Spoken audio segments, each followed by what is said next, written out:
Karanjeet Singh, Commissioner Secretary, Industry Department, Subhraj Shekhar, CMD NSIC, Khalid Jahangir, Akshay Lavru, Masad, Chair Director Handicap और सभागार में उपस्थित देवियों सज्जन और मित्रों आमंत्रित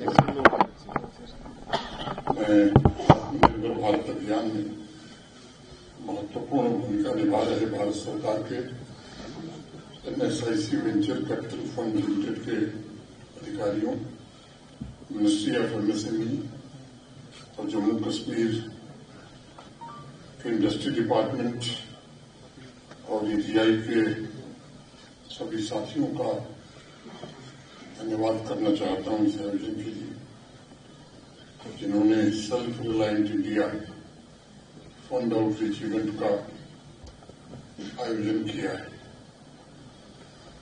मुझे लगता है कि इसका उद्देश्य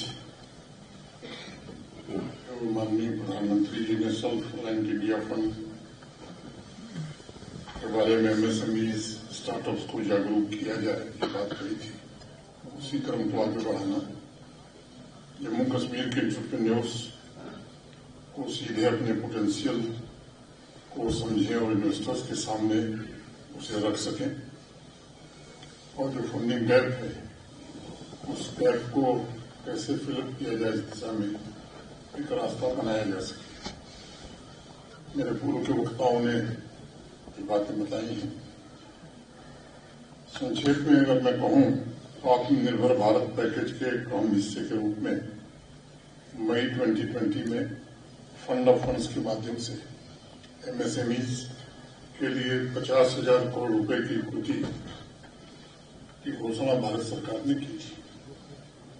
इस कोर्स में भारत सरकार की ओर से 10,000 करोड़ रुपए और private equity venture capital fund के माध्यम से 40,000 करोड़ रुपए का प्राविधान किया गया था। Mother daughter fund investment structure के तहत संचालित करने का निर्णय हुआ था, जिसमें mother fund money NSIC venture capital fund limited की जिम्मेदारी थी और वह सेबी द्वारा मान्य वेंचर कैपिटल फंड या प्राइवेट इक्विटी फंड यानी डॉटर फंड में इन्वेस्ट करेंगे, ऐसा सोचा गया था। डॉटर फंड की जिम्मेदारी भी तय की गई थी कि मदर फंड के तहत जो प्राप्त निधि होगी उससे 5 गुना ज्यादा इन्वेस्टमेंट करेंगे और इसके लिए बाहरी और अन्य स्रोतों से फंड्स को कलेक्ट कर सकेंगे। सुबह इस प्रक्रिया के बारे में आपको जानकारी दी गई होगी या आगे दी जाएगी। डॉटर फंड तैयार होने के पश्चात ही इन्वेस्टमेंट प्रोसेस शुरू होता है, जिसमें MSMEs के पोटेंशियल को आंका जाता है। उसमें इक्विटी, वैसी इक्विटी और डेट के जरिए इन्वेस्टमेंट को अंतिम रूप दिए जाने की कोशिश होती है। तो मुझे लगता है कि इसका उद्देश्य एंटरप्रेन्योर्स को एक अच्छी खासी फाइनेंशियल सपोर्ट मिले, जिससे वो आवश्यक कैपिटल के द्वारा अपने वेंचर के लक्ष्यों को प्राप्त करने में सक्षम बन सके। मुझे लगता है कि जम्मू कश्मीर बेस्ड इंटरप्राइजेस को वेंचर कैपिटल मैकेनिज्म से जोड़ने का ये सराहनीय प्रयास पहली बार हुआ है और उनके बिजनेस ग्रोथ और उनके एक्सपेंशन के लिए इक्विटी बेस्ड फाइनेंसिंग ऑप्शंस उपलब्ध हो सकेंगे। मुझे विश्वास है कि इससे जम्मू कश्मीर के इंडस्ट्रियल इकोसिस्टम तथा नेशनल फाइनेंशियल इंस्टीट्यूशंस के बीच एक लिंकेज स्थापित होगा और इंटरप्रेन्योरियल ग्रोथ को जम्मू कश्मीर में मजबूती मिलेगी। मुझे बताया गया है कि इस कैपिटल कनेक्ट इवेंट में 25 डॉटर फंड्स भाग ले रहे हैं, जिसमें atomic capital investment trust, singularity growth opportunity fund 1, island pillar India trust, अनेक इस तरह के का नाम लेने में टाइम लगेगा, शामिल है। जम्मू कश्मीर के 500 स्टार्टअप्स, एंटरप्रेन्योर्स और MSMEs इस कार्यक्रम में हिस्सा ले रहे हैं, जो सीधे अपने बिजनेस वेंचर के पोटेंशियल को इन्वेस्टर्स के सामने रखेंगे, अच्छे वेंचर के लिए फंड जुटाने की कोशिश करेंगे और एक इन्वेस्टर्स के साथ नई साझेदारी की शुरुआत करेंगे। मैंने एक ही जगह पर एंटरप्रेन्योर्स, इन्वेस्टर्स और पॉलिसी मेकर्स तीनों चर्चा करके एक रास्ता स्टार्टअप्स और माइक्रो और स्मॉल स्केल इंडस्ट्रीज के लिए एक नए युग की शुरुआत यहां से होगी और निश्चित रूप से इससे ही आगे जम्मू कश्मीर और भारत ये निश्चित रूप से आत्मनिर्भर बनने की दिशा में आगे काम करेगा। जो कल विक्रमजीत सिंह ने मुझे बताया इस कार्यक्रम के बारे में, तो उसके बाद में सेल्फ रिलायंट इंडिया फंड का डैशबोर्ड देख रहा था। पूरे देश में एमएसआईसी वेंचर कैपिटल फंड लिमिटेड द्वारा 1695 करोड़ रुपए डाटर फंड यानी वेंचर कैपिटल और इन्वेस्टमेंट फंड को दिए गए। कुल मिलाकर 14,473 करोड़ रुपए एमएसएमई को इस फंड के जरिए अब तक उपलब्ध कराया जा चुका है। सेल्फ रिलायंट इंडिया फंड अगर जम्मू कश्मीर में इन्वेस्टमेंट देखा जाए तो ये नील है।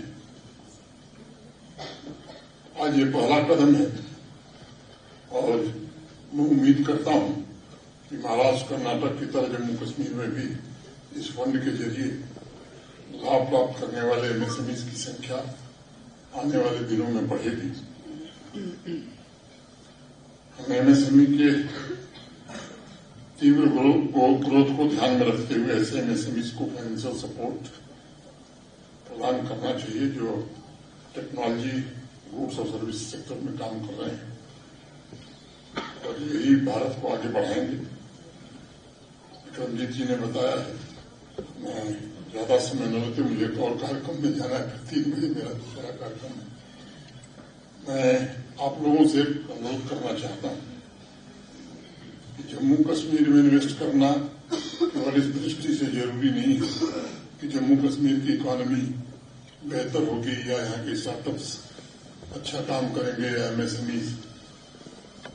मुझे लगता है कि जम्मू कश्मीर में प्राथमिकता के आधार पर भारत सरकार की संस्थाओं और आप लोगों से मेरा अनुरोध होगा कि बाकी जगहों की तुलना में ज्यादा इन्वेस्टमेंट करने की जरूरत है।